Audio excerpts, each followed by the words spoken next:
गगरिया में गेंद राजा डूबे उतर आए। गगरिया में गेंद राजा डूबे उतर आए। डूबे उतर आए राजा डूबे उतर आए। डूबे उतर आए राजा डूबे उतर आए। गगरिया में गेंद राजा डूबे उतर आए। गगरिया में गेंद राजा डूबे उतर आए। ऊ गेंदा गिरे हलुवैया दुकान पर। ऊ गेंदा गिरे हलुवैया दुकान पर। हलुवैया बेचारा अपन लडुआ देखावे। हलुवैया बेचारा अपन लडुआ देखावे।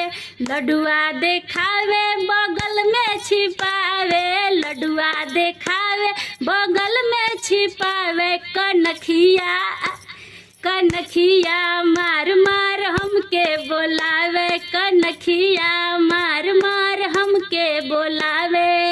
ऊ गेंदा गिरे सोनरा दुकान पर। ऊ गेंदा गिरे सोनरा दुकान पर। सोनरा बेचारा अपन झुमका देखावे। सोनरा बेचारा अपन हरवा देखावे। हरवा देखावे बगल में छिपावे। हरवा देखावे बगल में छिपावे।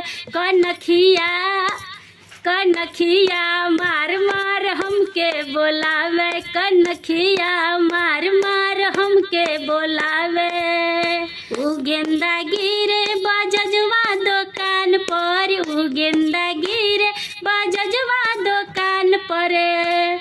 बाजजवा बेचारा अपन सड़िया देखावे।